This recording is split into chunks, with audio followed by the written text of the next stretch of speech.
Hello, everybody, and welcome to the special live edition of Mr. J's Geek Corner. I just talk about anything and everything that is geek, whether it be TV, comics, movies, or video games. And, today is May 27th, and it's just a few days away from Memorial Day. And hope y'all are doing well. and a lot of I figured probably the best way to catch up on everything is just jump on and do a live stream, and hope everybody's doing well. And as I mentioned in my short, I said we're going to be doing a little bit of everything. Yeah, I kind of had a malfunction there a few minutes ago. I accidentally hit go live and actually hit go live on the other one. Hello. Yeah. And I had a little bit of a malfunction. I actually hit go live on the other one. I had to stop it for like after 4 seconds. It was a little accident, but I had to stop and delete that one and then start all over again. So hopefully to everybody that saw my short, yes, live stream's still on. And I said bear with me here. Yeah. I have a lot of stuff. I have a lot of stuff to definitely go over and everything. A lot of stuff going on and everything. And one thing I did make mention, I said I was going to give y'all an update on something that I mentioned in my last live stream going on. That was the Superman red Funko Pop that I ordered. I said it had not got here in like 3 months and everything. Where I update, I basically pre-ordered it the day it's supposed to come out, and it didn't come for like 2 or 3 months, and it didn't come at the time of the live stream. Well, it took, excuse me here. It took another 3 months. It took another several months. I mean, it took like another several months, but here he is. I got him. My wife had to order him from Australia. And as it turns out, I went peruse this. I went all over the internet trying to find a listing for him, and the first listing to come up was for Australia. And my wife she was able to order it for me. So, and the weird thing, it was just so much shenanigans surrounding trying to get that here. Like I said, it was like, I think it was April. I think it was like not April. Well, that was too far. February, March, I think we finally got it. Was able to order it and everything, and it and about the time I went to order it, then Funko actually put a listing for it up on their website. My guess is that it was originally supposed to be like an Amazon exclusive, but it turned out that there was so much shenanigans and mess surrounding this that it just it's like I said, it just like they just decided like what the heck, just put it up on their site. And on top of that, I found another listing on Amazon, somebody from the UK also. But we finally had to we got a final list for Australia, and then she finally ordered it for me. So thank you, honey. Thank you for finally getting it. And let me just get a good shot here just a second. And I said, what finally makes me pleased about it is that I finally got a matching set of Superman red and blue of any figurine I've ever got. I've got like the Click, I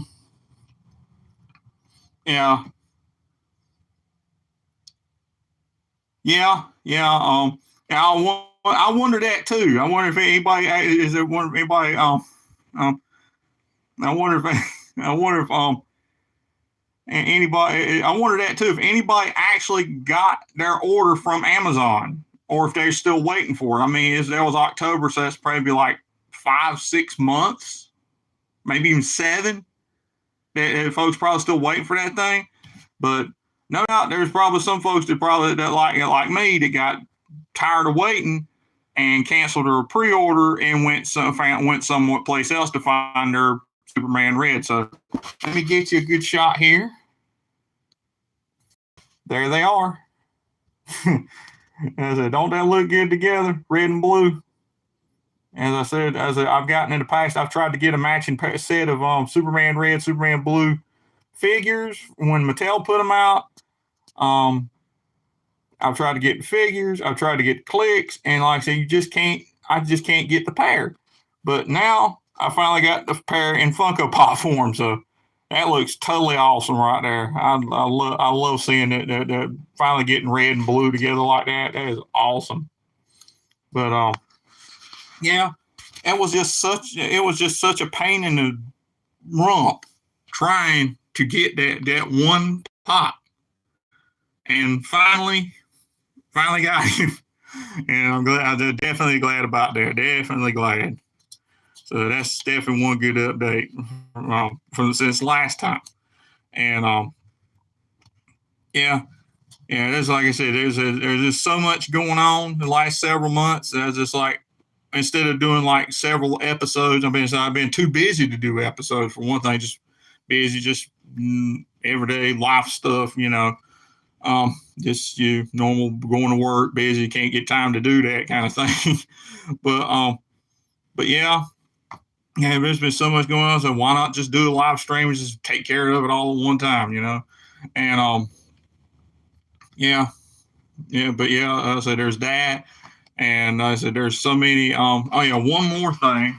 One thing I wanted to show you here. Get him here. Get a good view of him where you see him.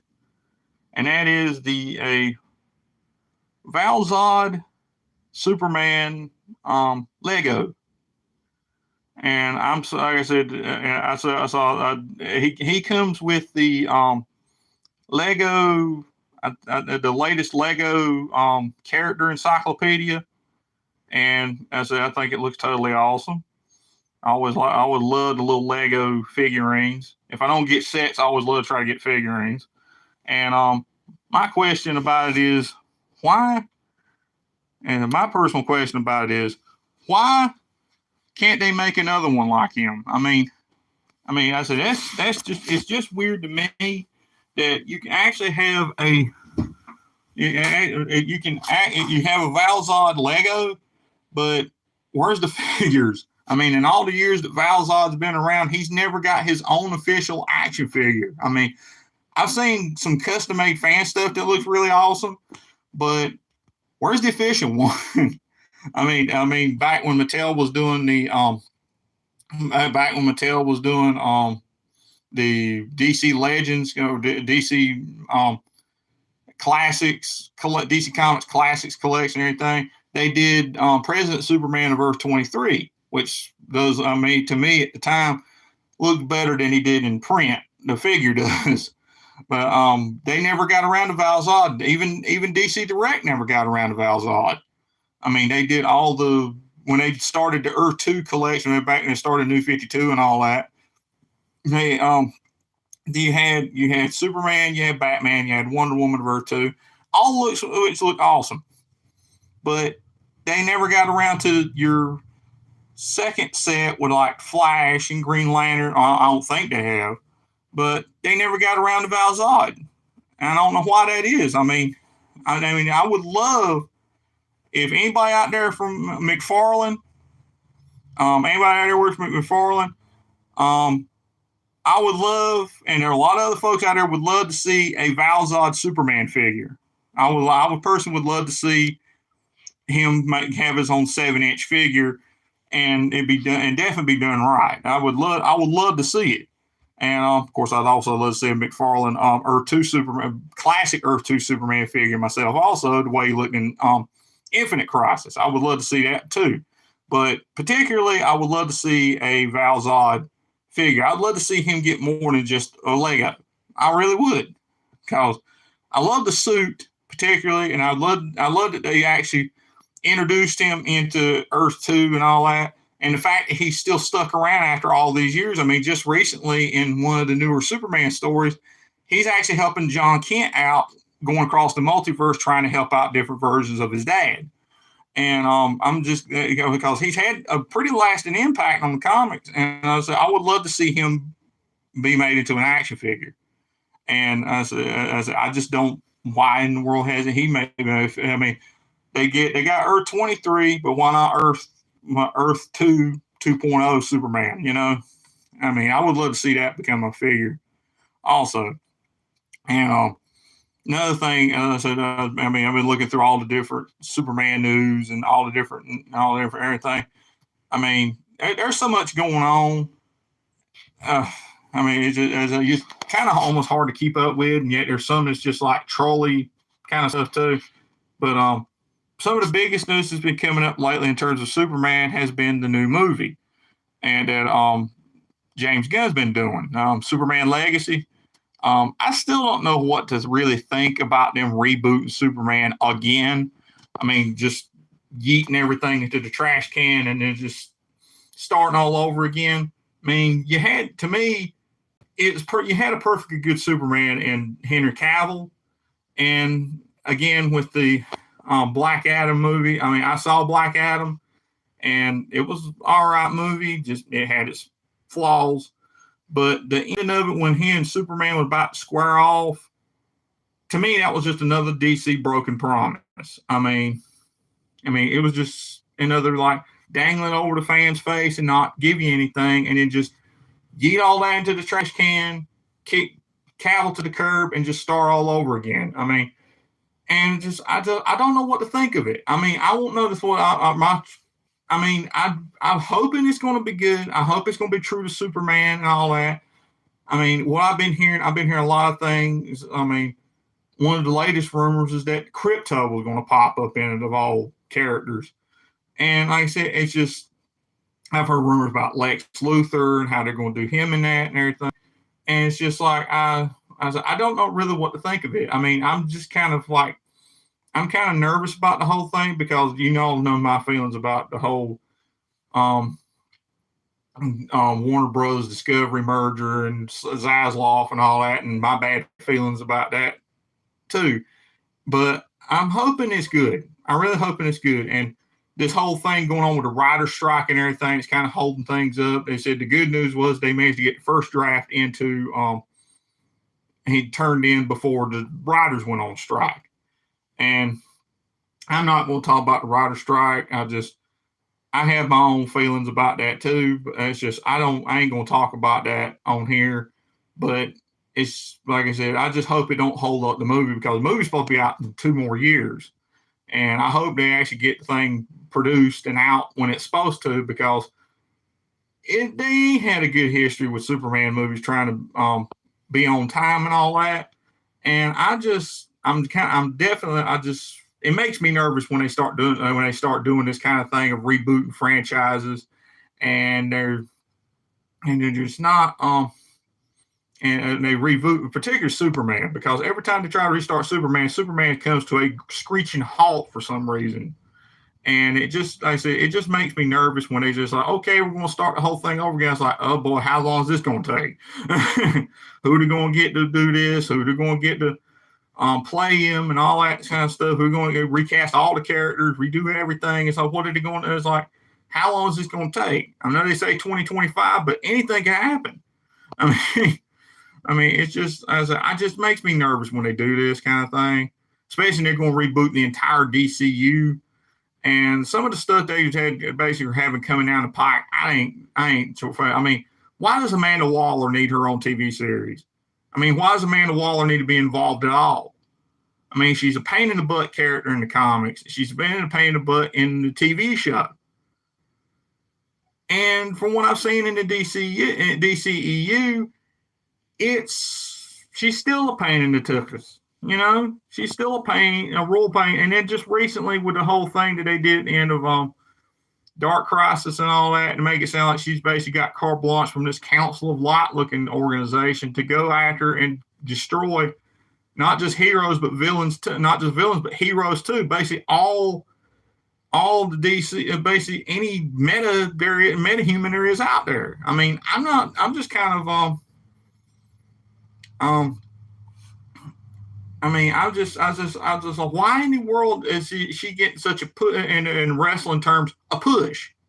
Why is she getting such a push in comics? I mean, and then not to mention she got another like Peacemaker, a female Peacemaker, something that looks like that amalgamation that Mark Waid introduced of Superman, Batman with Superman and Batman with Green Lantern's powers, except this looks like this looks like a Bizarro, Joker, Sinestro Corps hybrid looking thing, which actually does look kind of interesting. And some other character that looks like it's part machine that I've never seen before. I mean, why in the world does this character need to be pushed so much? And why were they always trying to push to destroy metahumans in DC? Why? I mean, why? I mean, what is this going to lead to? My question is, was it going to lead to another whole lot of nothing like they did before? Because every time they felt like something going to lead to something big or a new status quo, before they even get status quo started, they're already trying to reboot it. So, but I'm kind of diverted away from the movie thing. But I said, there's some of this stuff. And why are you making movies out of this? I mean, all of it does not need to be made. I mean, it just need to stick with just stick with the other thing. Just stick with the bigger picture here. Just stick with the main characters, and then you can blossom them there. And my personal opinion, they should have just stuck with Zack Snyder's vision. Just let him do his thing. And then if you want to reboot everything after his 5-movie run, then do it. Fine. Just let him finish.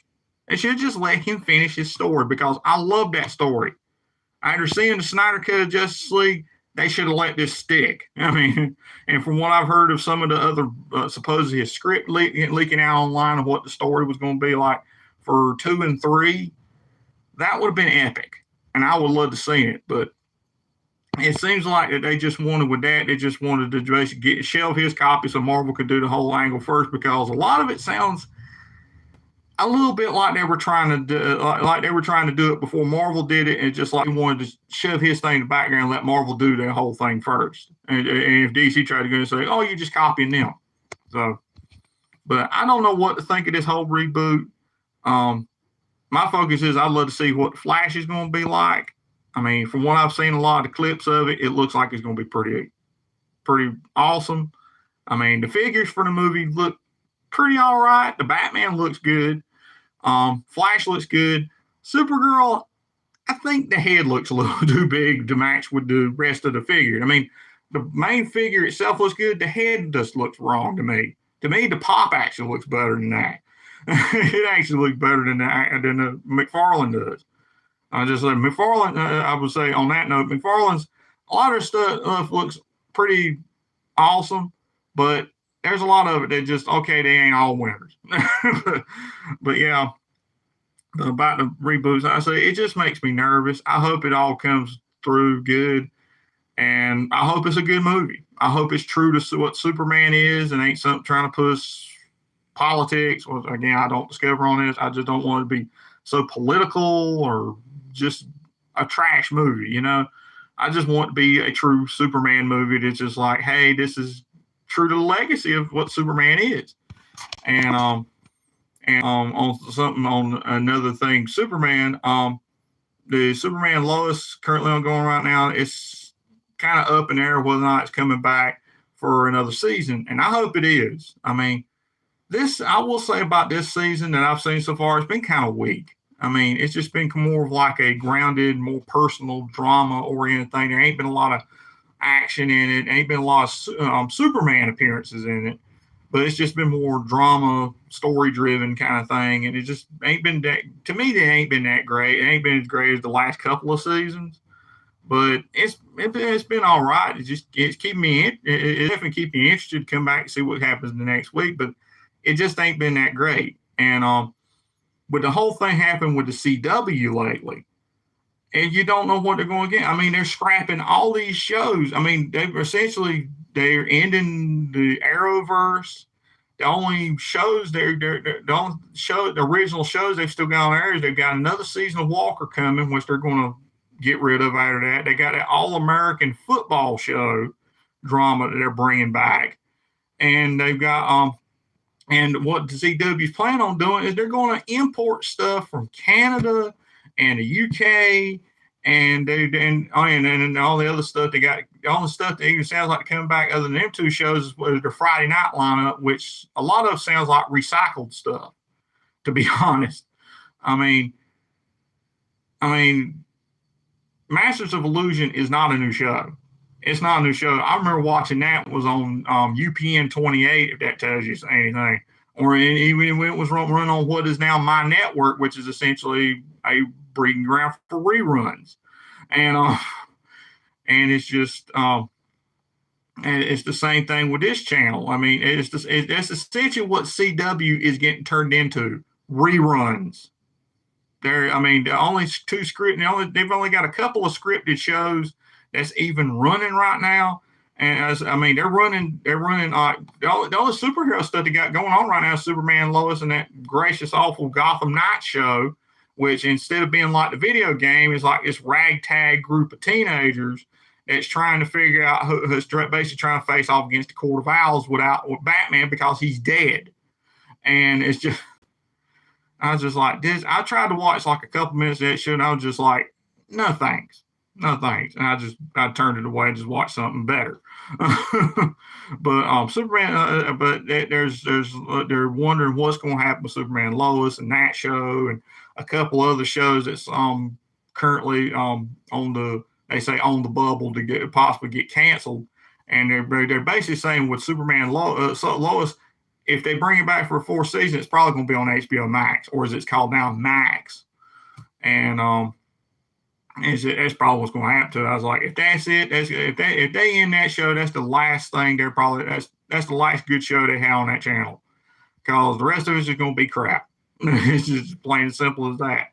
And like I said, and for the person that said it said superhero shows have had their turn on there and it's time to move on to something else, I was like, yeah, you're pretty much their core audience. They're running them off. Because this used to be like teen dramas and superhero shows and stuff like that. They're pretty much running off two sections of their core audience on this channel, which is that. And I said, the rest of it's just going to be reruns from Canada, reruns from the UK, and sport, and of all things, sports. I mean, even today they're running a golf tournament on the it's from CW Sports. I was like, why do you need sports on this channel? Everybody else does sports. You've always avoided sports for years, and now you're running racing documentaries and golf tournaments. Why are you messing up this channel like this? But it's just basically going like the way of most like stuff on the, as they used to call it back in the day, the UHF section of broadcast TV, which is just reruns, and more reruns, is what CW's turned into another My Network TV and Ion Television, which is nothing but just reruns from the channels. And to me, just after, I might as well just say that after the Flash goes off and after Superman Lois goes off for this season, and they get probably sent over to to HBO Max, that's it for that channel. It's just going to be utter garbage. And that's it. It's just crap. You see stuff like that. It's just like there ain't really nothing good on regular TV no more, to my opinion. Even SmackDown isn't that great anymore. They act like SmackDown is a football game. The way they do it. The very first time years ago when they first put SmackDown on Fox, the way they were doing everything, the way they're treating everything, every like a millimeter. All you needed to do was add that football Sunday, Fox NFL on Sunday music, and it would be a football game on Fox, essentially. And it's just the way they feel on there is like they're trying to treat it like it's legitimate sport. Pro wrestling ain't a legitimate, but I'll just say it ain't considered. It's always been considered sports entertainment, And a lot of folks try to say it ain't legit, it ain't legitimate sport, and to a point, it's not really. I mean, it takes athleticism to do the stuff that they do in the ring, but it's not sports. It's pro wrestling. I mean, why are you trying to treat it like it's professional football? There's a world of difference between the two. It takes probably even more high contact. I mean, you see more folks hurt. I definitely say you see folks hurting pro football, pro wrestling, but you see them even more. They get even more rough in the pro football area. I mean, it's like pro wrestling ain't pro football, and I don't know why in the world they're treating it like that. But yeah, it's just TV ain't what it used to be. I just stick to my DVDs. I mean, back to the whole thing with way Warner's is doing things. Yeah, other than rebooting Superman, they seem to not really like cartoons very much. I mean, everybody was kind of scared of what they were doing when Zaslav took over the Warner's and everything. They were scared of what he was going to do. One of the things I noticed that he's done, he's scrapped a lot of Scooby-Doo projects. I mean, I think he merged Cartoon Network's animation studios with Warner's, and a lot of folks didn't like that. And if you look, and another thing he did was he scrapped a lot of Scooby-Doo projects. I mean, they had a lot of movies coming down the pipe.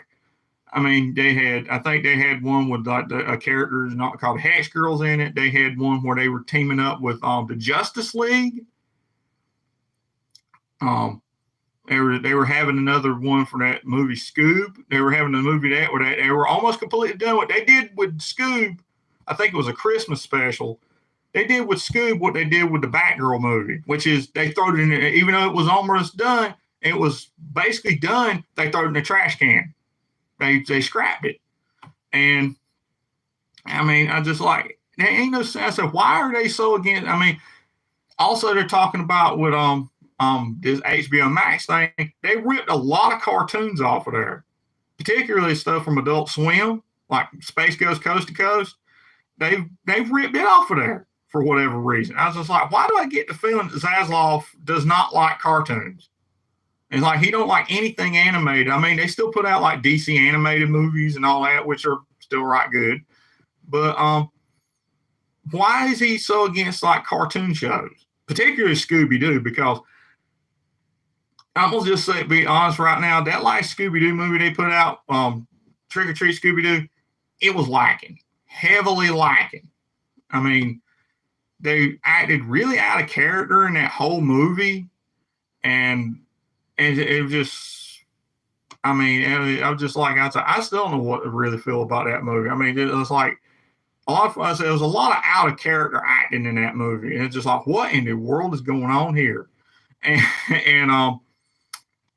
also with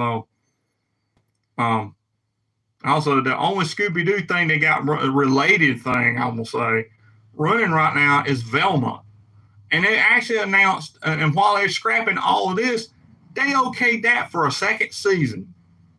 And that show ain't been nothing but a character butching pile of trash.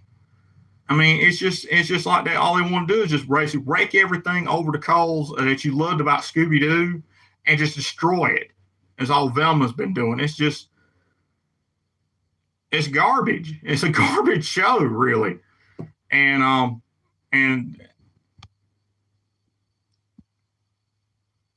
yeah, with Trick or Treat Scooby-Doo, they set up for another movie, basically.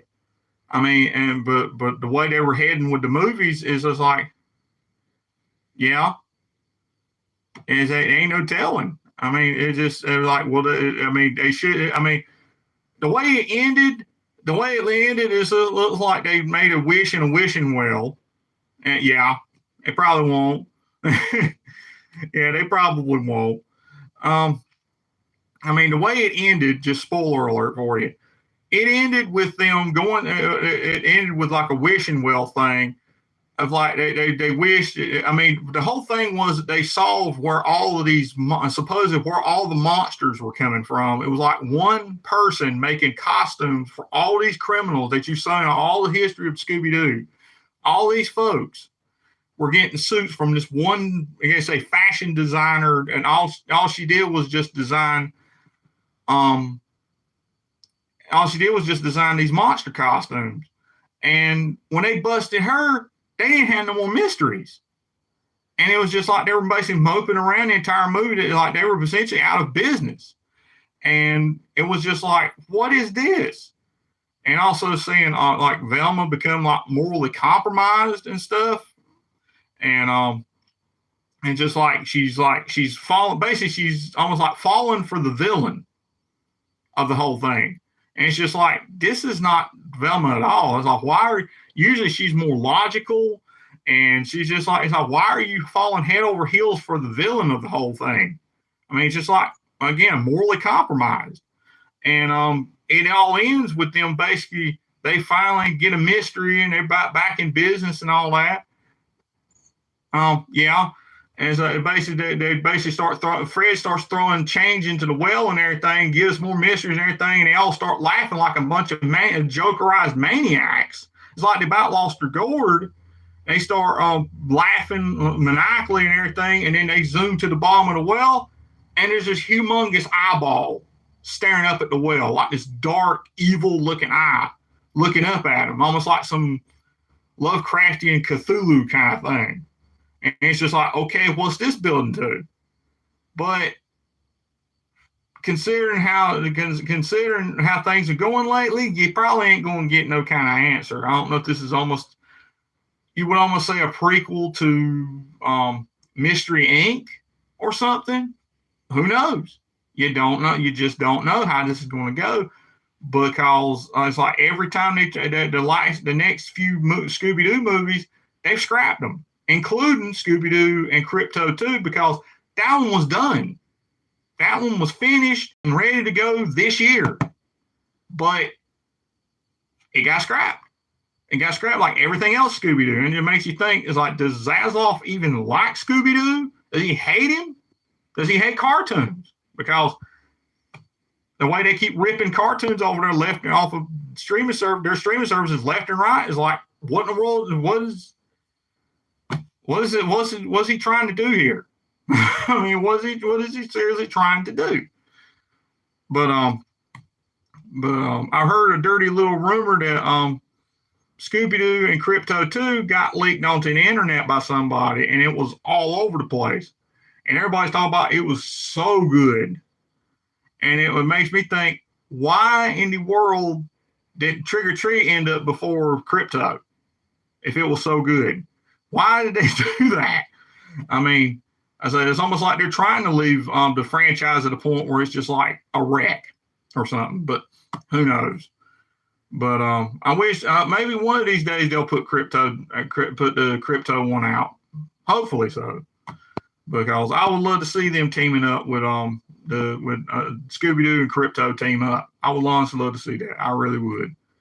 But yeah, but instead, in terms of animation, I don't know what's going to happen to them. I hope nothing bad, really. I hope they start making stuff. I hope they improve upon Cartoon Network, because it seems like more and more you keep hearing every day, they keep moving back to start time for Adult Swim from, like, I think it used to start like maybe 10 o'clock at night, maybe midnight. Now it's up to like 8 o'clock at night, or even 7.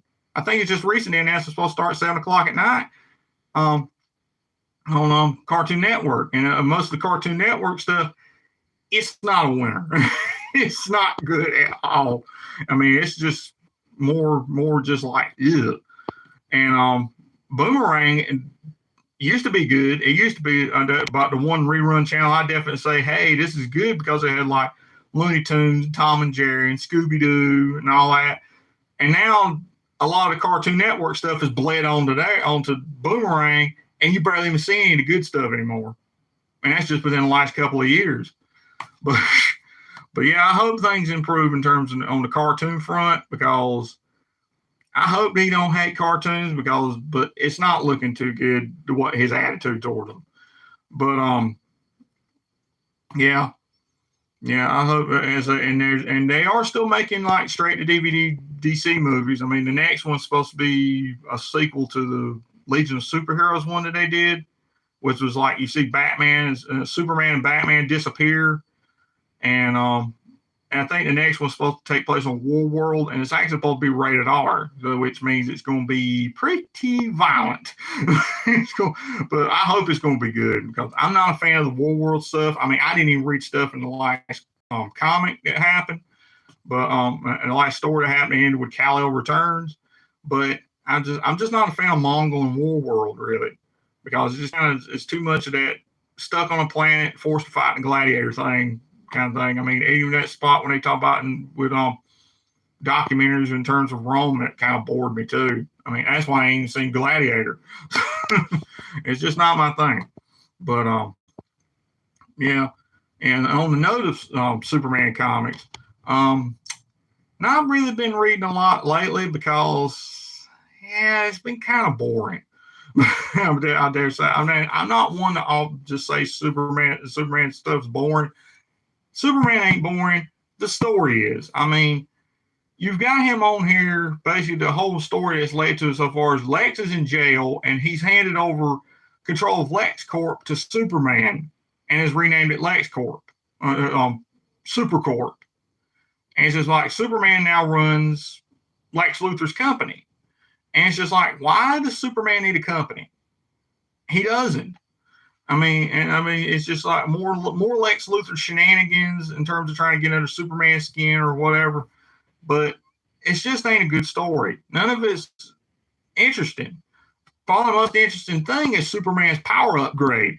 I mean, you got Superman now, ever since he's returned from the War World deal, and he's basically he's subjected to this material. I forget what the name is right now. It was like Genesis or something like that. His powers have gone through like the roof. I mean, when they were doing, I think in issue 1050 of Action Comics, he actually Lex teleported him to the other side of the galaxy. Within a second, Superman was back. He's like, he literally flew back in a blink of an eye. And also now he is so strong. He touched Lex's armor. He just laid his hand on it and it shattered it into 1,000. I was like, good grief.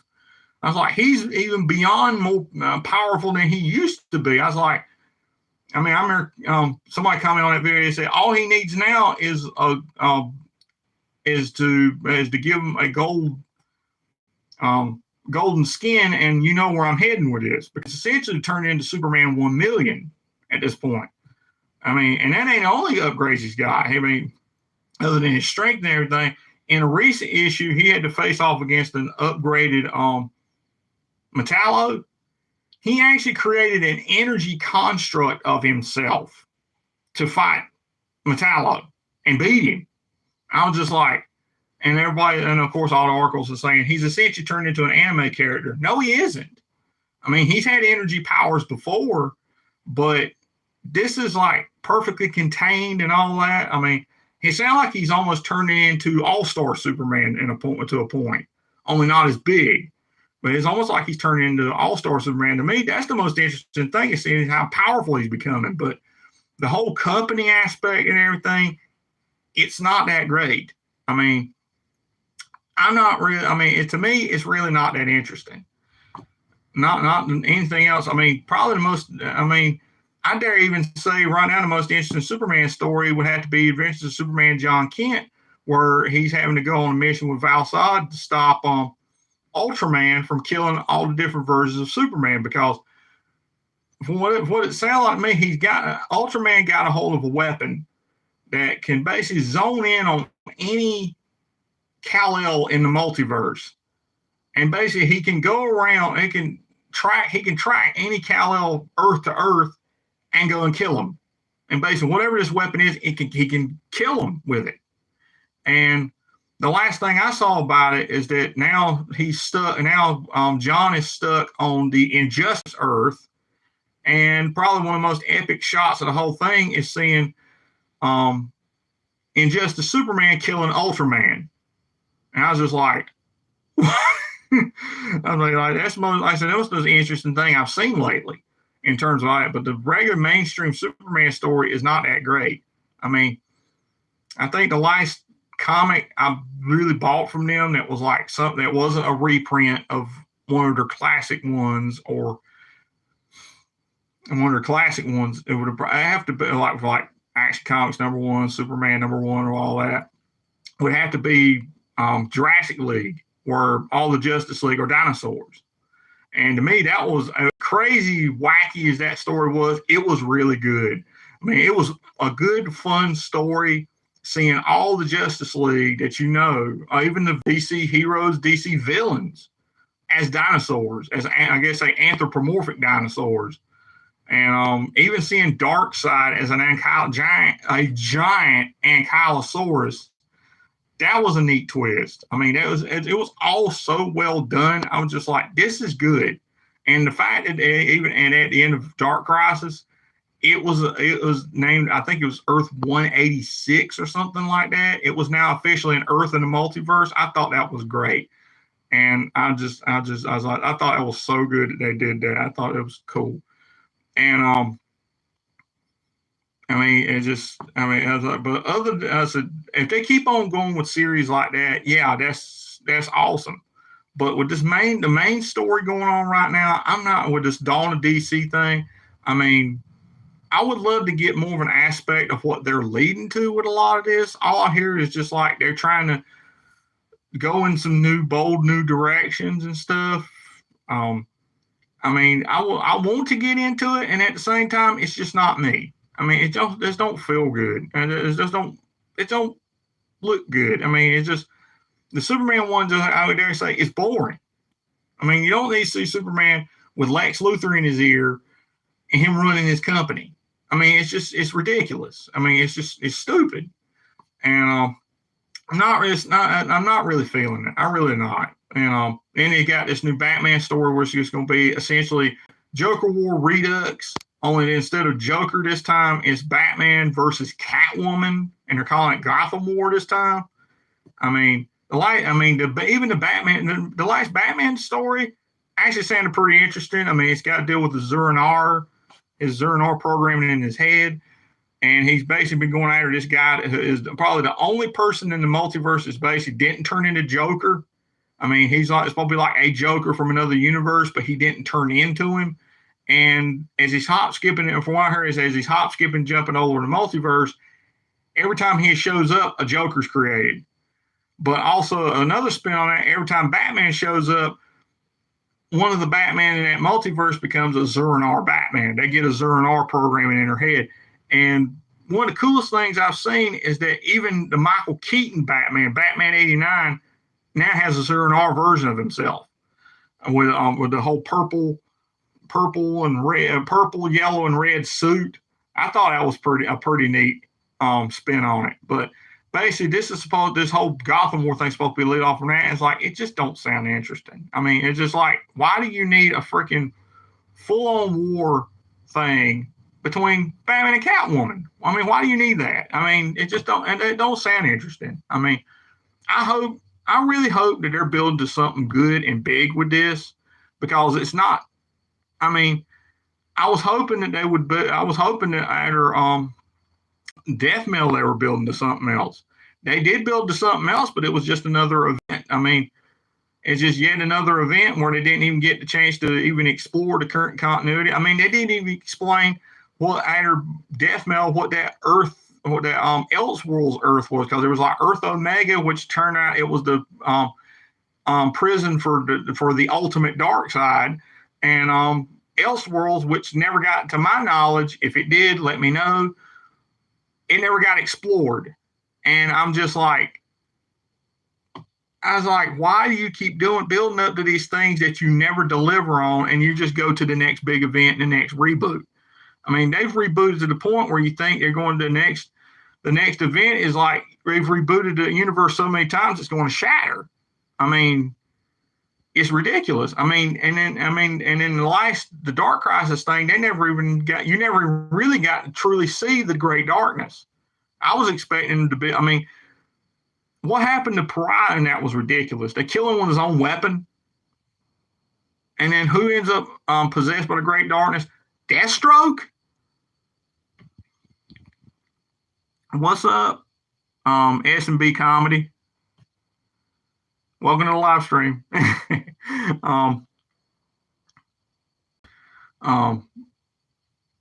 But like I said, I mean, it's ridiculous. I mean, like I said, and you never, like I said, I was fully expecting the Great Darkness to show his true form, and they all go up against him. I was fully expecting that, and to me, that was just a letdown of an event. I mean, it was leading to a whole lot of nothing except you ain't got a Justice League, and it was just lame. And then there was that whole Amanda Waller thing I told you about, and it's just like, I mean, it's just nothing's interesting. Nothing's really interesting in DC now. I mean, it's just so probably the best thing you get out of DC now is to just go find the old stuff and read it. I mean, just recently I found one of the omnibuses of the Golden Age of Superman, and I was just like, this is infinitely more interesting than what's going on right now. I mean, it's just like, it's just Superman getting to be Superman. I mean, and it's just awesome. And yeah, I mean, there's good stuff out there.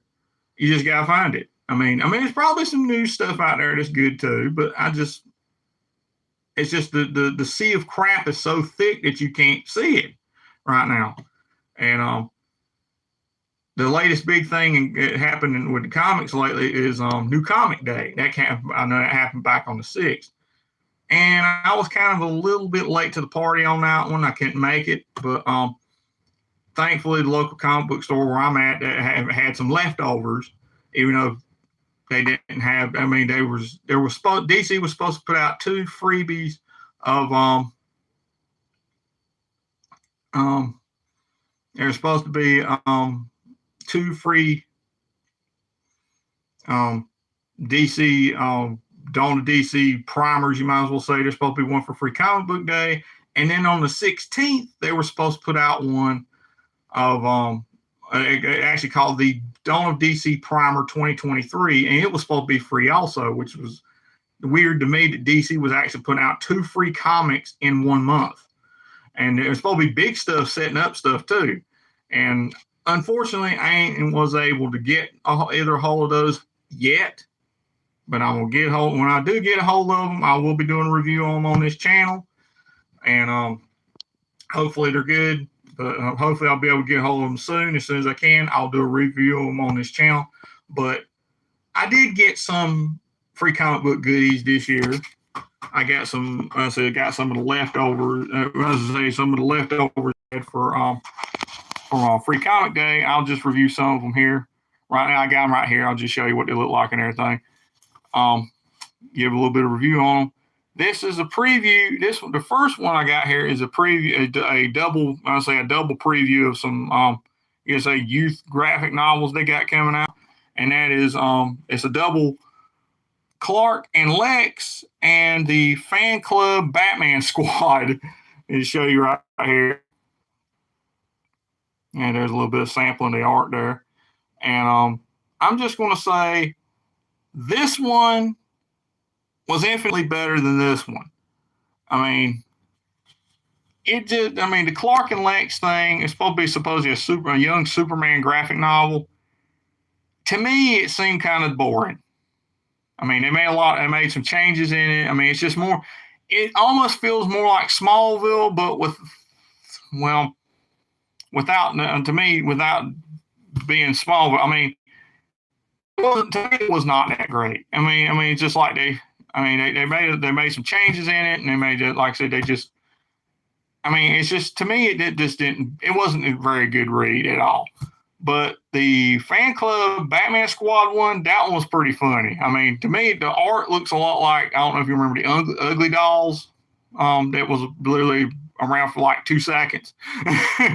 But yeah, it seems like the same art. I mean, to me, that one was actually better than the latter. The latter was better than the former. I mean, it was like, to me, it was funny, it was silly and everything. And the beginning of the story was very much like Batman's origin story, but instead of a bat flying through the kids, flying through the window and inspiring to become Batman, this one, a copy of Batman #1 flies into the kid's window and inspires him to become Batman and make his own life and be like a junior Batman kind of thing in his neighborhood, and also basically putting up flyers everywhere trying to get kids to join his little Batman fan club type thing.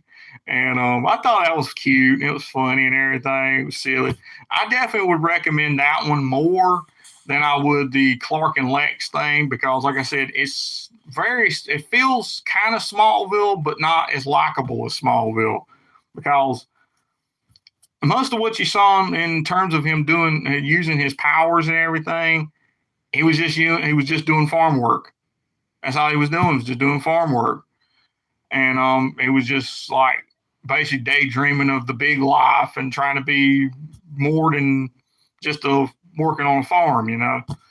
And it's just like that. Just to me, just seemed and it's just his parents were holding him back a bunch because they're trying to scare you. They're gonna find out who you are and all that kind of mess. But to me, it didn't seem like, it's just like it's Smallville, but very watered down. And I don't really like it at all. And I don't recommend it. I would come closer to reading the Fan Club Batman Squad one when it comes out when it comes out in bookstores than I would Clark and Lex. But it's just because for me being a big Superman fan that I am, it's very disappointing. Very disappointing. And but the Fan Club one, I would love to read that whole thing. I would, because it's like a really fun book. And I just love to see how it goes from the ending of it. And next one I got here is it's supposed to be a prelude to it's supposed to be from Star Trek, called a preview to some event called Day of Blood. See right there, pretty interesting cover. Definitely caught my attention. But the story really, really ain't that great, because it's basically the story of I think Kalis leading the it sounds like to me, it's Kalis leading the Klingons into a war with the Federation. And it's just like, this doesn't make any sense at all. I was like, why? I mean, I don't know if I'm guessing they're trying to go. It's almost like happening after the whole thing of them having, and just happening sometime after the whole war with Dominion and all that stuff that happened in the show. But I said, but that doesn't make any sense. I don't know if it's supposed to be a parallel universe. It's supposed to be the actual in universe. I mean, it didn't seem that great to me. I mean, it just didn't seem that interesting. The artwork's great. I'll definitely say that about it, but the story really wasn't that great. So, thumbs down for me. And next one I got here is the prelude to the new is Conan the Barbarian, and I'm definitely say it's pretty straightforward in this book. A lot of fights, a lot of violence. Basically, just your typical Conan the Barbarian comic, and the art's great. The art's great, story's great, and I mean it's a good read, but. And this is supposed to be the lead in to a new Conan the Barbarian comic series. But if this is supposed to be the cover, it's not that great. I mean, it looks too Hellboy for my liking. I mean, it doesn't look that great. But it doesn't look that great. But the story in this book here, I'm hoping that the interior art was as good as the one in this book. Because if it is, it definitely would be a good read. So thumbs up for me. I'm kind of like Conan a little bit, but I ain't as big a fan of it as I am other stuff. But Conan is pretty interesting. I mean, I've watched the movies before and everything, and I ain't really read a lot of the comics because, well, I couldn't really find a lot of them. So, but it's pretty okay. But this story is right good, and I definitely recommend it. Like I said, hopefully the series is as good as this comic here. And next one I got is one called Marvel Voices, which I think they may have put out one last year that I didn't get, but there's a cover. I mean, art looks pretty good. Most of the art in the book looks pretty good, but stories ain't that great. I mean, it's just like, it just, they're kind of blah to me. I mean, it really ain't that interesting. And of course, I'm not that big a Marvel fan, but they do have their moments. But this ain't one of them. I mean, it's thumbs down for me. I said, probably the most redeeming thing about it is the artwork, but otherwise, it's not that great a book.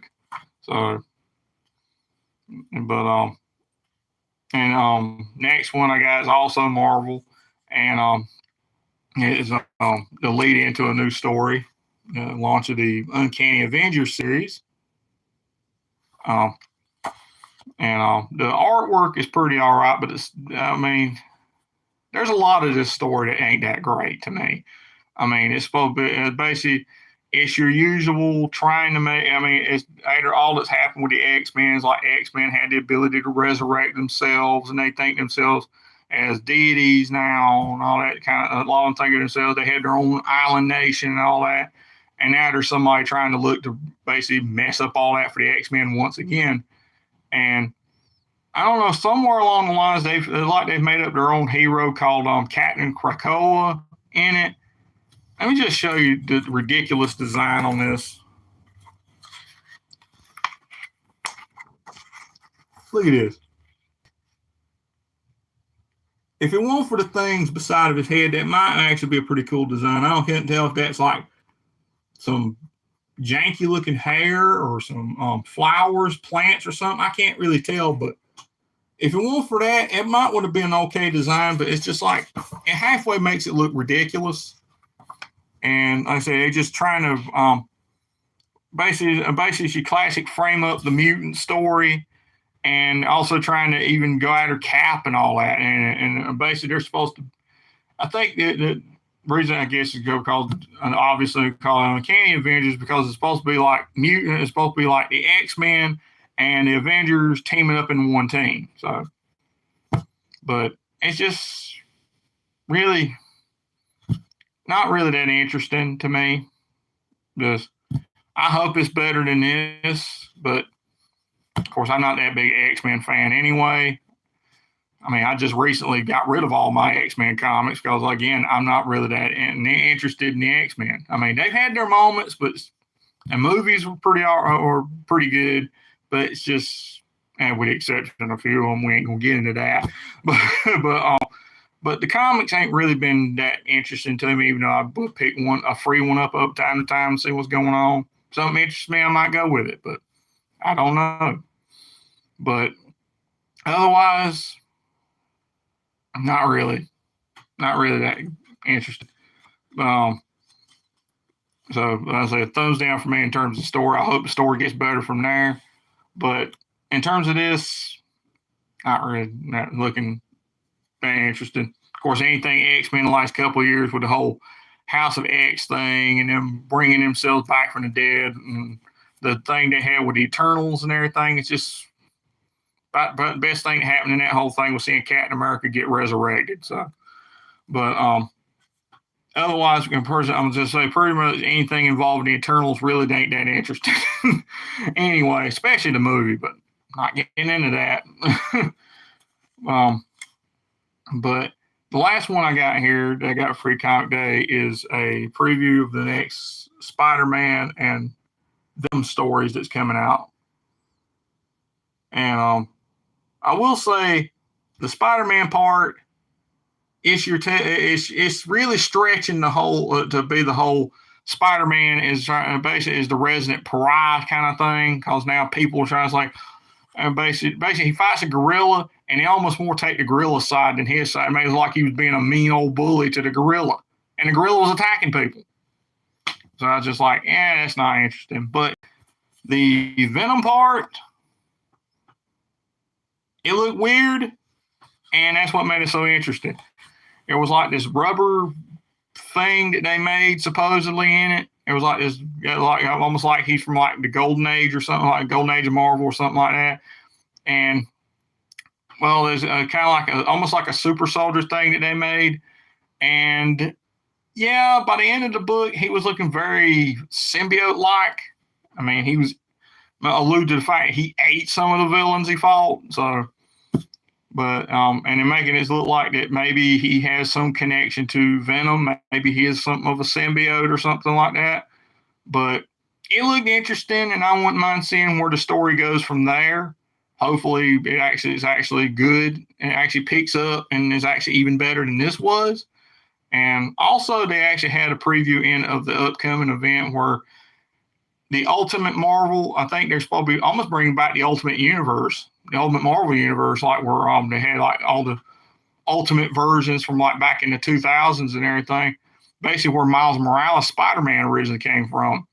Basically, they're making it look like that they're bringing back that universe. I think that whoever it is with the big weird helmet on, that you almost would think ends up being Ultimate Reed Richards or something like that. They're almost bringing them back, and basically it's almost like Earth 616 Earth versus the residents of that former Earth are basically going to go have a collision or some kind of such thing. And hopefully that's pretty interesting.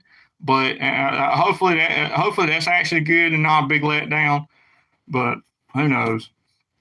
And but yeah, that's pretty much all I managed to get a hold of in terms of Free Comic Book Day Fair, and hopefully I get a hold of the DC one soon, so I can see what that looks like, and hopefully it's not a big disappointment. Hopefully it's more interesting than some of the other stuff going on in DC right now. But yeah, and one more little bit of comic book news. Just heard recently that another comic book company has actually left Diamond Distributors, and that's Image Comics.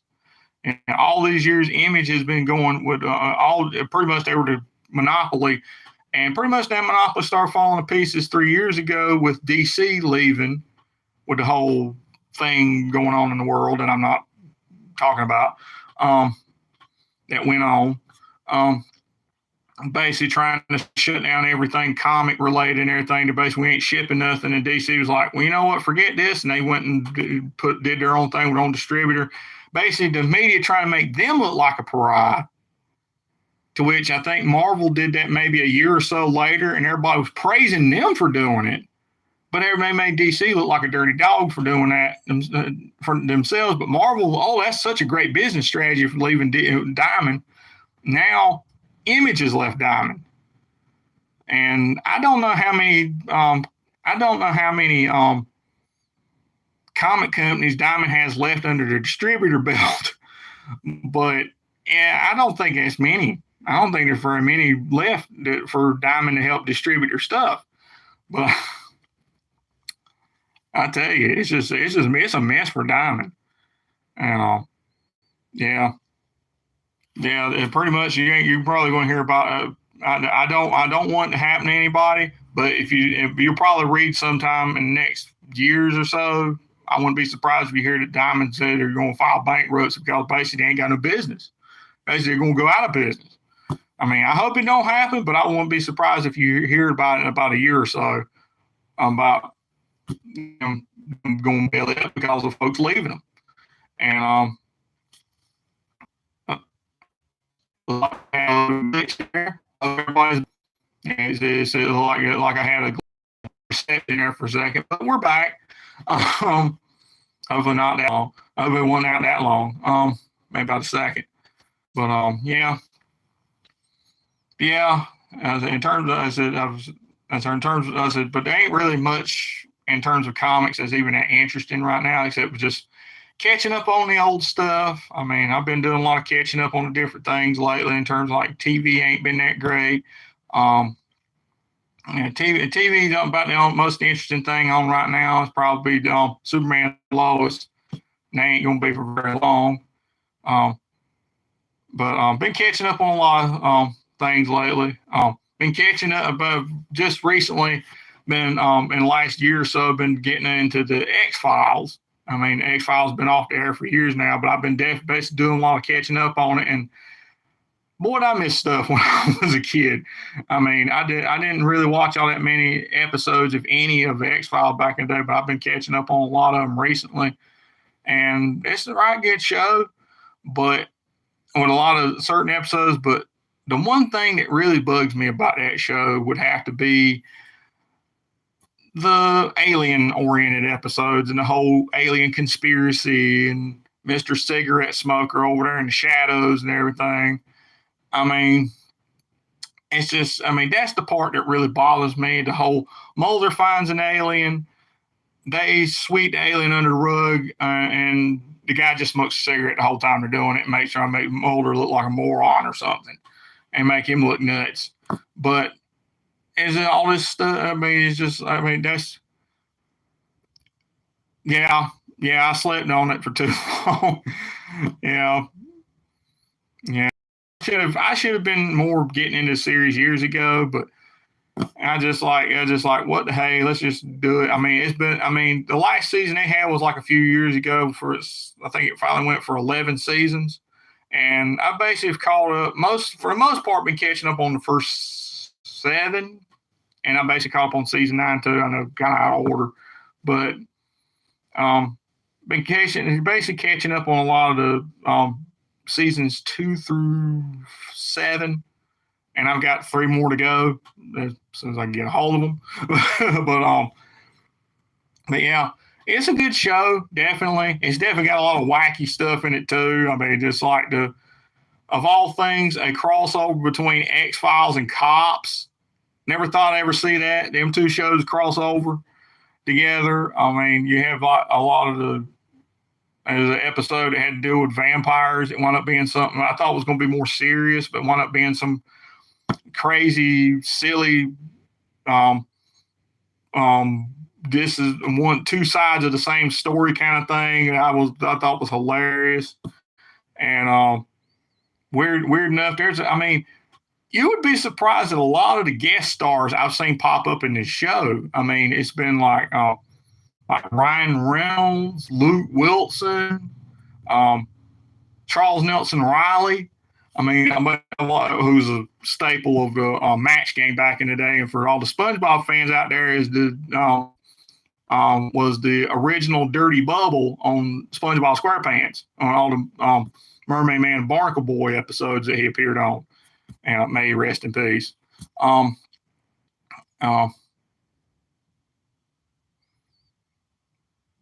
Yeah, I wish I'd have caught it the first time too. Yeah, I remember. I wish I didn't. If I'd have known they were crossing over cops, because I used to watch that as a kid from time to time myself, along with America's Most Wanted. But if I'd have known they were going to do a crossover cops back in the day, I would have watched it the first time too. I mean, I'm surprised they never even showed on regular television that crossover. But I like in reruns. I mean, but if they had, I probably would have tried to catch it myself. But I never even knew. I never knew. And and all of those like folks like Gary Shandling and Tay Leone, all the different guest stars used to be on that show. It's just like I had no idea they were even on here. I mean, it's a great. It's a great show.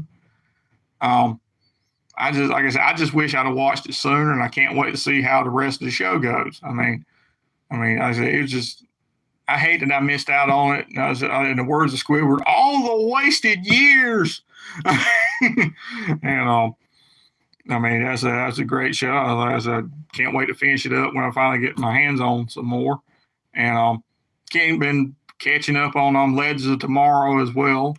And I definitely say about Legends of Tomorrow, it got good to me. It was getting good when it got later on in the season, in the series, like season 2. Season 2 was pretty good, but at the start of season 1, the very first episode, I had the same reaction to it as when I saw it on regular television. I was bored out of my skull.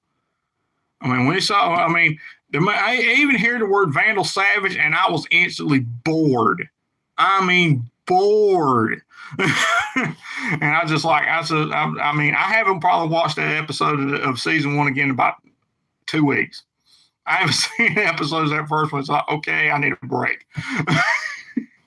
I mean, it's just sad to even think like that, but it's just the way it is with that, and I mean, it's just I mean, I hope that the rest of season one was good, and I hope it ends up being as good as season two ended up being, because it's like almost like maybe it's like a step up.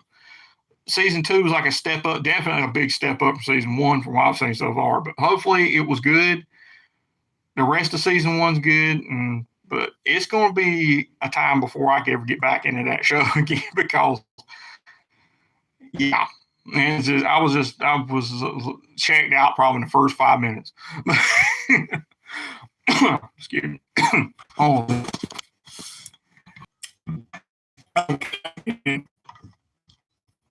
Yeah, I guess it needed a break while I was getting a little bit of my throat moistened up with some water. And I don't know what in the world is why this keeps cutting out like that. It's like the second time.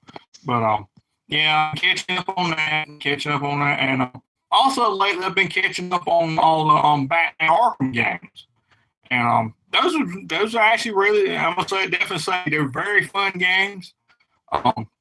I finished up mostly, for the most part, finished up the original Arkham Asylum, and I've been working on Arkham City the last few weeks or so.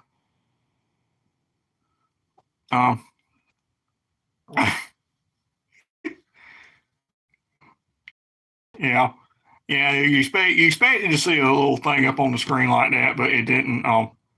It didn't do it on my end though. But it just said reconnected.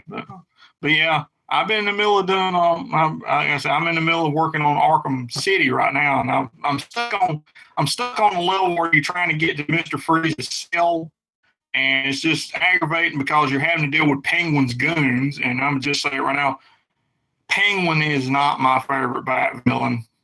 I don't know if anybody. I would love to know anybody out there that is. If Penguin is your favorite villain, tell me why. Tell me what I'm missing about it. Because to me, every iteration with Penguin, except maybe Danny DeVito in the animated series version, are absolutely obnoxious.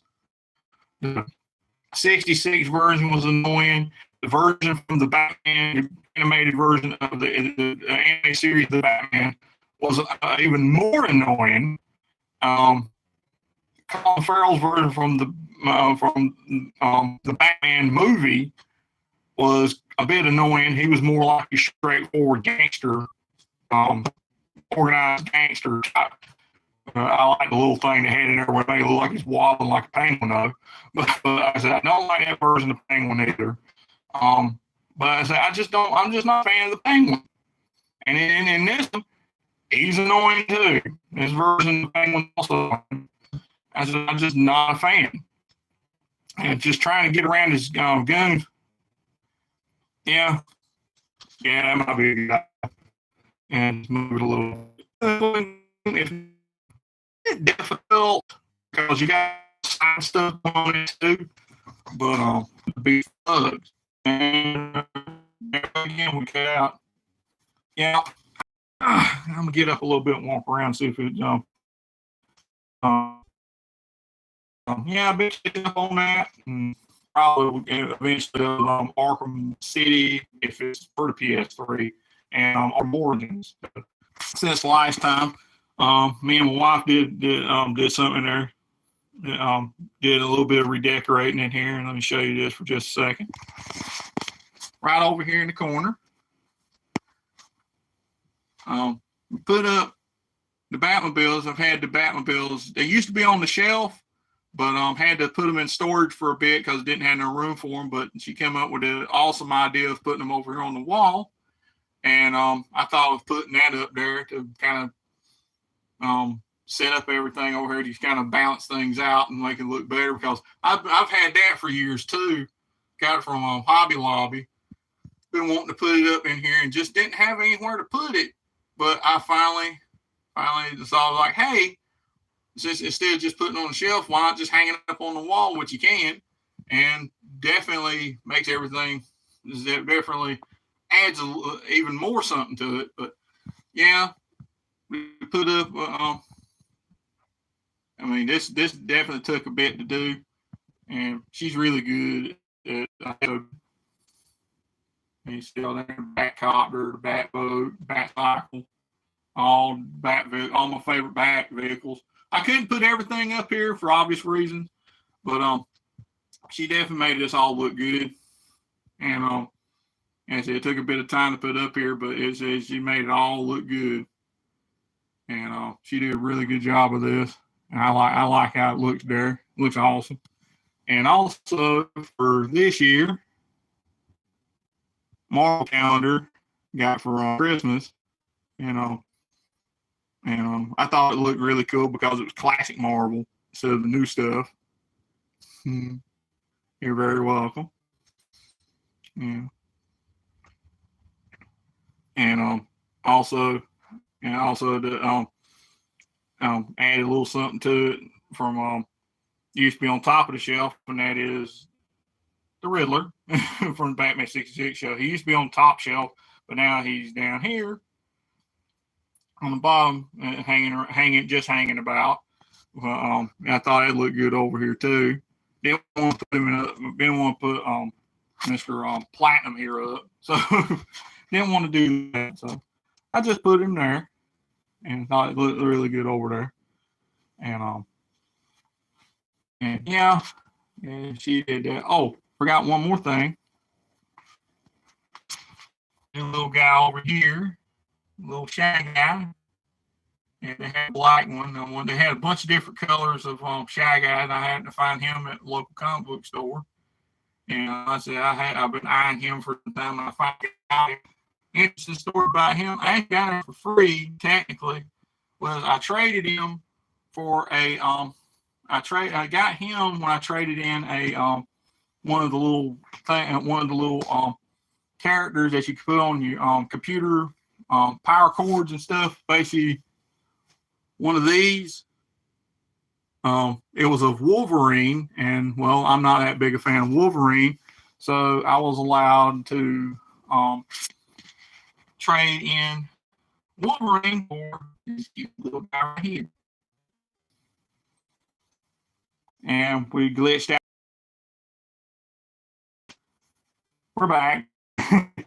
Yeah. Yeah.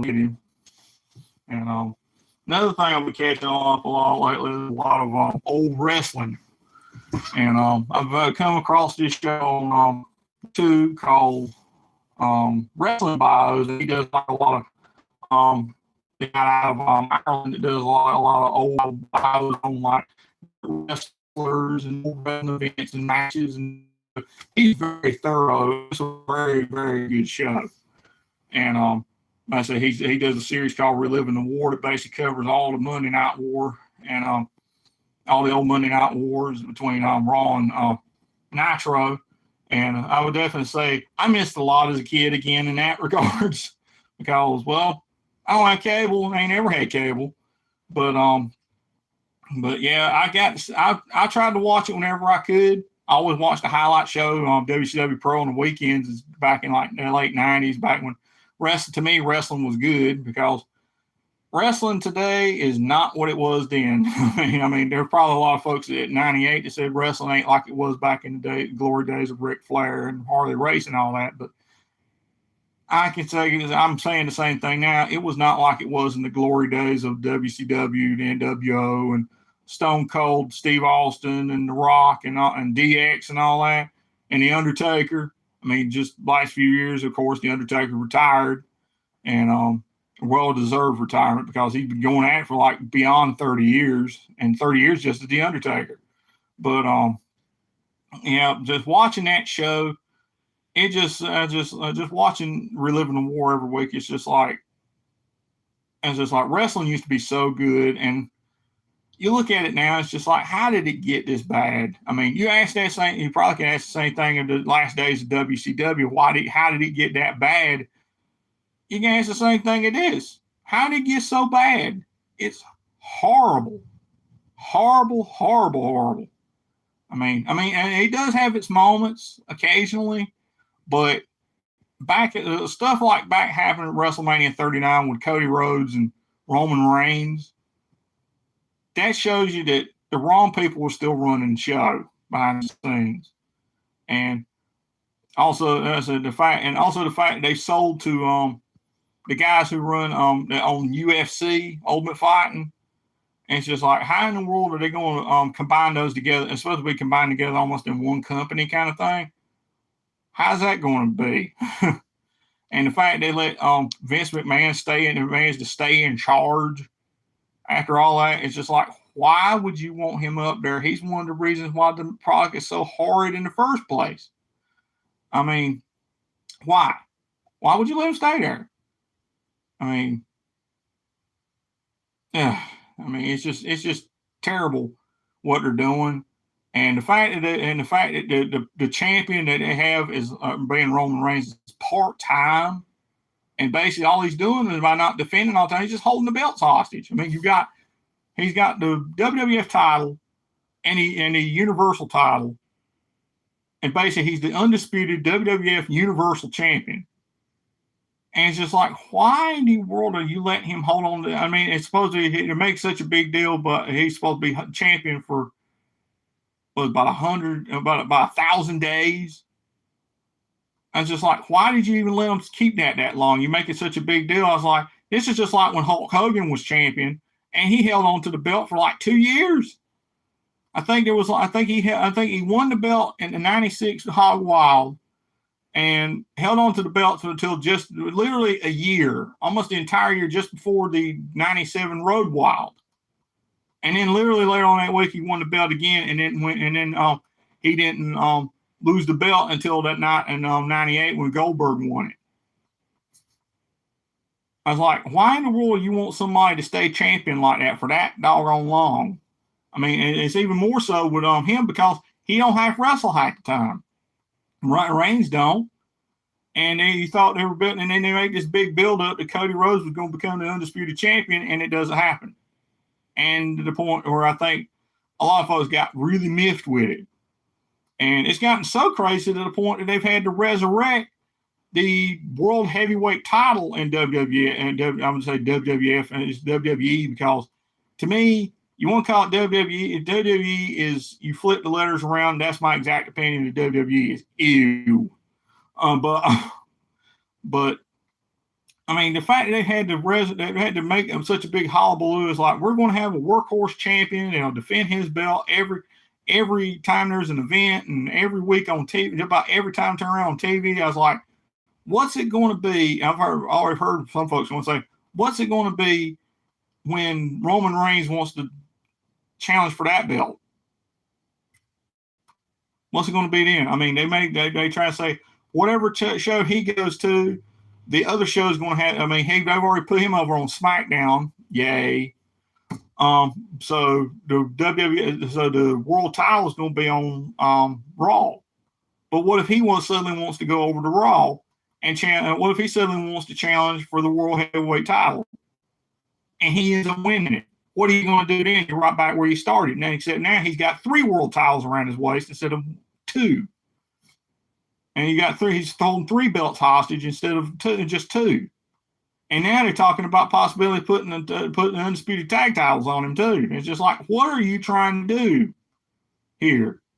I said, again, with the whole forcing him down people's throats, just like they did back in his early days when everybody was booing him and The Rock. And it's so bad that even The Rock got booed for trying to raise his hand in victory and try to put him over with the folks. They didn't want nothing to do with it. And now they're trying to do the same thing over again, saying to try to put every piece of gold they can on him. It's just like, what do you think? It's like, what's the end game here? What is the end game here? And like I said, to me, that's why the new wrestling is just utter crap. Absolute crap. And it's just like, that's why I like watching, just digging up an old DVD of the old one, watching Reliving the War and seeing what the good old days of wrestling was like. That's more me. I mean, it's just, that's more of how wrestling was good. Even the wrestling before that was better. I mean, even like the old days, like territory days and everything, even that wrestling was better than what you see nowadays. And it's it's just sad. And I have a feeling, and I just happen to have a thought of why this thing's messing up so much. Yeah, the weather's kind of bad around here right now. I mean, it's been pretty much raining all day, and the wind's been howling for like about 2 days. Now that makes day 3, the wind's been getting up so much. And that's probably why it's messing up. The wind's probably getting in and everything. It's messing up the signal. So sorry about that, but at least I figured at least that's probably what's causing it. Can't control the weather, you know. But yeah, but yeah, I just there's a lot of stuff that ain't what it used to be, and that's just one of many things. I mean, as a TV ain't that good. TV ain't what it used to be. Movies sometimes ain't what it used to be. Cartoons you might find a winner here and there. Wrestling, but yeah, the good thing about it is at least you can go back and watch it when it used to be something. Yeah, it could be. There's still probably some good stuff on TV, but you got to hunt it down. You just got to hunt it down. I mean, just recently I got done watching the new Star Trek, one of the newest Star Trek shows, Strange New Worlds. That's a good show. I mean, I've heard a lot of folks gripe about New Trek and all that stuff, like Discovery and Picard, and I even heard a little bit of ribbing against this, but I've since stopped listening to those folks on YouTube. But I would definitely say, what have they been so on about? I mean, I actually checked out Discovery. It's pretty good. 2 was better than 1, I'll say that. Picard's good. Of course, I've always been more partial to Captain Picard anyway.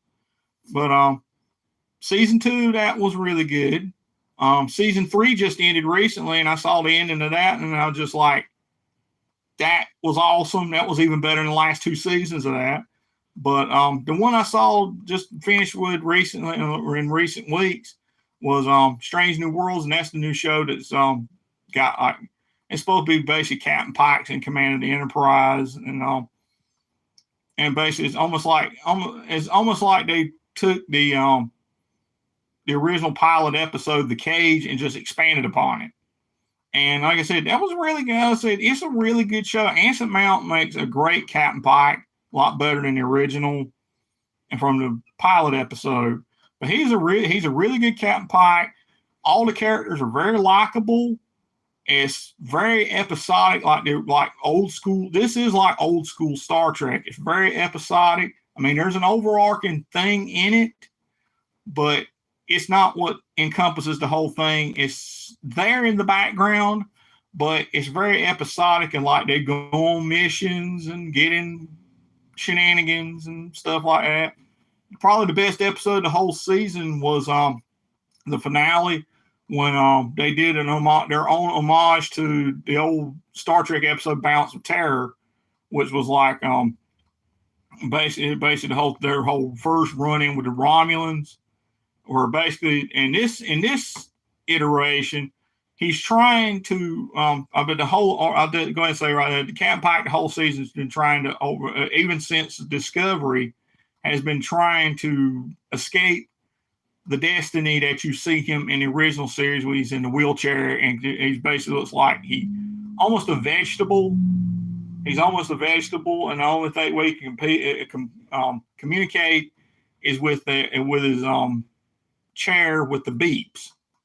That's the only way he can communicate, and that's basically been the whole overarching story in this season, was that he's been trying to find a way to alter that destiny where he doesn't end up a vegetable in a wheelchair that just communicates with beeps on his chair. And this episode it culminates in this one episode where he basically a future version of himself showing up with probably with the old Star Trek movie uniform on. He's an admiral at this point. Basically comes back in time with a crystal and shows him what the future is going to be like if he alters the future like that. And basically, instead of Kirk being commanding Enterprise, he still is, and Kirk's in command of another ship. And they end up in a war with the Romulans. it doesn't happen. It basically doesn't end like it did in Balance of Terror. He ends up starting a whole war, endless war with the Romulans. So he basically makes peace with himself. I know, spoiler alert. Makes peace with his destiny and just rides with it. And he just basically is like, well, if I altered time, I'm gonna mess this up, and it's gonna cause a lot of suffering. So he just makes peace with it and just goes on with it, and goes into season 2. His season 2, which is actually fixing to start up and probably, I don't know when it's supposed to start. It's supposed to start maybe about a week or so, maybe about a month. But I can definitely say, without a shadow of a doubt, it's a good show. And I hope season 1 is just as good, if not better, than season 1, because all you can with a good start of with a season like this, the only place you can go is up from here. I mean, you can go up or down. Hopefully, it's up, because like I said, this is a good show, and I hope it stays on for a long, long time. But if anybody else out there has seen Strange New Worlds, let me know what you thought. And like I said, hopefully you liked it as much as I did. Even if you didn't like it, to each your own. But yeah, like I said, it's a good show. Also heard recently that Discovery is actually going off the air after next season. So like I said, it's an all right show. It ain't as bad as a lot of YouTubers would have you believe, because of certain things in the show they didn't like. But it's just like, what were they so on about? This is a good show. Same with Picard. I mean, one prime thing I heard about Picard is saying, "Oh, this ain't like Next Gen and everything." I just like, did you not watch any of the movies between the finale of Next Generation and the beginning of this show? Because if you had, you would have known that Picard has developed as a character since All Good Things Part 2, since that ended. And he's gone through a lot of stuff between the end of that series and the beginning of Picard, or the first season of Picard. I mean, he's gone through a lot of stuff. I mean, the generation, he lost what family he had left. He lost his brother and his nephew, who, like I said, he was basically living vicariously through, hoping it's almost like a son. And like I said, he lost his family. He basically went through that whole generations. He went through the whole thing. First contact with facing the Borg again. He went through what he went through to almost disillusioned with the Federation, borderline in insurrection. Then you had Nemesis, which to me is actually the big, where this is all based from. The big, almost like where basically the big launcher for where Picard has come from. I mean, it's just like, it basically is almost like a good lead off from that movie. I mean, they mentioned Data's death, B4, where he had Data's programming inside of him. He had, so they mentioned the whole thing with the Romulans, and of course they mentioned the whole thing with the Romulans and the supernova and all that happened. It's all happened in the Abrams verse Star Trek. 2009 Star Trek movie, all that happened. All that still happened, but they were, instead of like Spock, and Spock disappeared and all that, but they didn't deal with the whole alternate timeline stream. They were still going with this timeline, that they had the Roman Empire was gone and all that stuff, and Picard just retired from the Federation because, they wouldn't go along with trying to save the folks. And I'm definitely saying, like I said, it's just like, there was a whole lot of character. There was like, I guess you could say, five movies worth of character development, or 4 movies worth of character development on Captain Picard alone, between All Good Things and Picard season 1. And that's what a lot of folks just don't get. I was like, they didn't watch the movies. And I said, if you'd seen the movies, you'd understand it. If they'd seen those folks had seen the movies, they'd more understand it. And I'll definitely say Picard has been a great show. I know it's only lasted 3 seasons. It's wrapped up completely this year. This is the last season. And I'm going to definitely say it's been a good run. It's been a good run. Picard season 1 was good. 2 was even better. 3, from what I've seen of it, was the best. I mean, you've got the reunion of the entire TNG original bridge, the original crew of TNG. How much better can you get from that? And from what I've seen a few clips online, and I'll definitely say, yeah, they ain't the only ones. That ain't the only thing that makes this season awesome, other than the crew returning.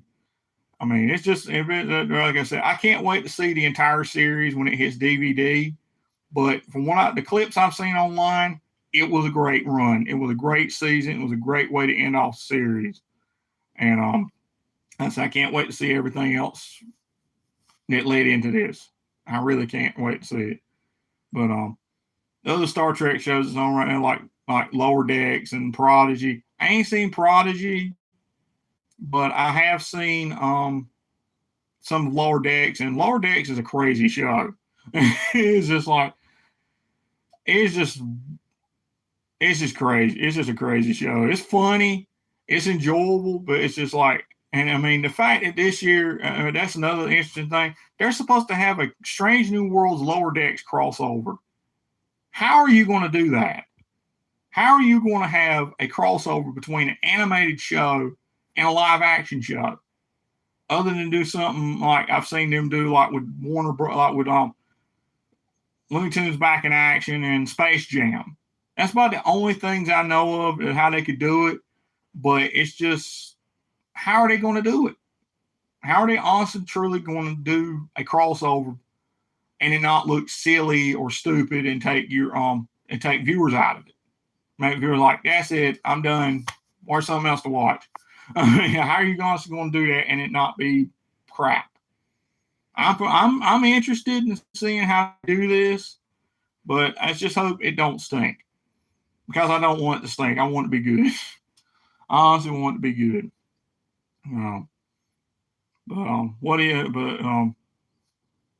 Yeah, yeah. It's just, I mean, it'd be interesting to see what they do in the future, and but I guess that's pretty much all of this edition. Well, let's see. I'm trying to think. Is there anything else that happened recently? I'm trying to think. Is there anything? I can't think of it.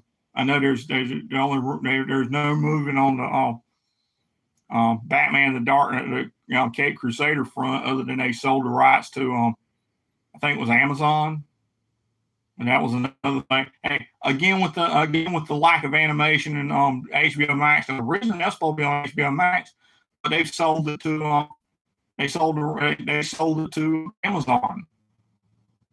It's just like, why? Because I'm gonna say this, to me, I've lost my interest in that show when Kevin Conroy passed away last year, because he was supposed to be Batman in this, and without him, I hope you get a better Batman, because it ain't gonna be nothing without Kevin Conroy. So that's pretty much that. Let's see. Anything else? Oh yeah, they're ending Titans this year. Yeah, they're ending the Titan series this year on its 4th season, and it's over there on HBO Max too. So it almost sounds like they're ending off more superhero shows. The other projects, I mean, they're supposed to come out in the Blue Pill movie this year. Sometime. Saw the trailer for that. It seems very Spider-Man to me. I mean, it looks great, and it's weird to see Susan Sarandon in a superhero movie, but it's just very Spider-Man, Disney Spider-Man to me. I'm hoping it's good. I'll probably end up seeing it. Same was waiting for I'll probably wait just like I did with Shazam 2. Just wait until it hits red box. Yeah, I did the same thing with Black Adam too. Just waited for red box. And Actually, no, I didn't wait for Redbox. I ended up buying it at Walmart. One of the things. Um, um, but yeah, with any other DC movies out there, I pretty much have resigned to wait for Redbox on that because I'm just like, eh. And yeah, yeah, I did the same thing with Suicide Squad because I didn't really have any faith in that, but it actually ended up being better than the original. But yeah, I don't know. Like I said at the start, I don't know what the DC universe is going to be like after Flash, but I don't know. I don't know what to expect. I'm just got to. They always say you always often hear in Star Wars. I got a bad feeling about this. um, but yeah, I guess that's all for now for this edition of Mr. J's Geek Corner. Thank you for joining me today. Like I said, as soon as I get a hold, as soon as I get a hold of back on here to do it, it won't be a live stream, but it'll be, it'll definitely. So I'm gonna go ahead and wrap this up before it tries to cut me out again. But as I said, as I get a hold of those two issues, I'll be back on here to review them again. But and until then, hope y'all have a good rest of the day. And thanks for joining me today. And I'll see y'all